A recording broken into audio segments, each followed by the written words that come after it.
In this second video on the foreign policy of George W. Bush, we'll begin with the actual attack in Iraq and the subsequent war in Iraq.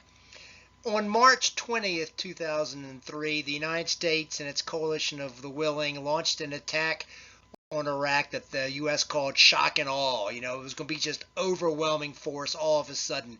The official name of it was Operation Iraqi Freedom and began with massive bombing in Baghdad. Just under 3 weeks later, on April 9th, Baghdad fell. Joyous crowds cheered when a statue of Saddam Hussein was pulled down, and it was broadcast to the world, and you can see that on the right.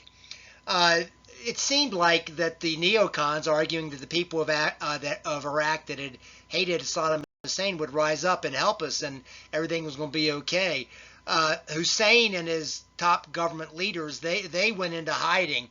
I should add that months later they found Hussein and he was hiding in a hole when they ended up executing him.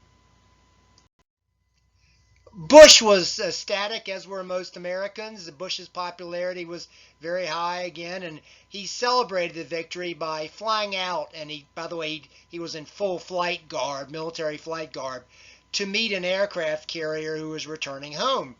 And there he gave a speech on the top of the aircraft carrier before a banner that declared "Mission Accomplished." And Bush praised the troops and essentially declared the war over. In time, as things developed in Iraq, obviously critics would use this celebration and his Mission Accomplished banner against him politically. The Bush administration established a coalition provisional authority to rule the country temporarily until a new Iraqi democracy could be established. To lead this temporary government, Bush selected L. Paul Bremer. Bremer, however, decided to deny anyone who had been a member of Hussein's Ba'ath Party from roles in the new country. This effectively meant that thousands of people, including the most important technocrats, experts that had coordinated civil operations before, were out of a job, and they were angry, of course. The country, of course, that the United States was now trying to build as a democracy, is then going to lack adequate personnel to keep basic functions running. And so people said Bremer's order was a stupid one in hindsight. It's going to take a while, of course, to get the Iraqi government up and running, and so the Coalition Provisional Authority operated from a fortified zone in the heart of Baghdad. They called this the Green Zone. It was a safe zone to walk around in. You can see it's on the river, Tigris River, and also you can see some of the fortresses surrounding it on the bottom. As time passed, protests began to emerge, including not only former members of Saddam Hussein's Ba'ath Party, who, were angry because they couldn't serve in the new government, didn't have a paycheck, were poor, but also angry by just generally people who didn't like foreign rule. Here was this foreigners behind this barricade in their country's capital, and there were some economic troubles, and the longer it went on, they just thought the Coalition Provisional Authority was a permanent foreign occupation. It was becoming apparent as protests began to emerge that the United States had not adequately planned for the post-war Iraq. They hadn't thought about what happens after Saddam Hussein fell. While the situation worsened, U.S. inspectors, I should note, couldn't find any evidence of WMD, or at least of nuclear weapons. It was obvious that the Bush administration had been wrong. Colin Powell was going to later say he regretted his speech to the UN about the nuclear weapons material. While Hussein had clearly used chemical weapons previously against domestic opponents such as the Kurds, as I mentioned before, he didn't have materials ready for a nuclear weapon or any active chemical or biological stockpiles. Worse still was the growing violence, most notably increasingly so by the Shia militia, often encouraged and abetted by neighboring Shia-dominated Iran. The attacks and the deaths began to mount, especially with the so-called improvised explosive devices, IEDs, which were often placed on roads. And, if a military car or anything was driving by and hit it, it would explode and be very deadly. It was now obvious that the Iraq War wasn't over, no mission accomplished, but rather the U.S. was just beginning a long, hard slog to maintain order and create the stable democracy it wanted. Most notable among the Shia resistance was the leader Muqtada al-Sadr, who commanded the Mahdi army. Al-Sadr straddled the line between politics and fighting, and he was so popular, he couldn't be easily neutralized without angering so many Iraqi Shia. The U.S. presence as the time passed was increasingly unpopular, as I say. Even as many Iraqis feared that if the U.S. withdrew, a full-fledged civil war, Sunni Shia Kurds would result. In April 2004, anger against the U.S. grew with reports of American abuse of militant prisoners held at Abu Ghraib prison. That prison had been infamous for torture in Saddam Hussein, and now it appeared to Iraqi citizens that the United States was doing the same thing that Saddam Hussein had done. As the various factions in Iraq, the Sunni, Shia, and Kurds, all vied for the control, it was rapidly becoming the full-fledged civil war everybody feared. The U.S. coordinated Iraqi elections in December 2005. The winner was Nouri al-Maliki, who had been part of the Shia resistance to Hussein. The U.S. largely supported him because he promised to try to reconcile all the different Iraqi factions.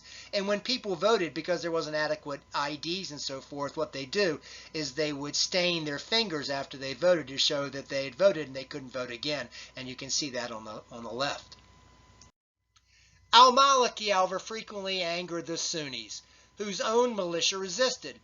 Many Shia as well continued to resist, often encouraged by Iran, who wanted greater control once America finally left. American casualties continued to mount, as did domestic criticism of the Bush administration in the United States. I should add that the United States increasingly relied on private contracting firms for security, most notably Blackwater Security Consultants.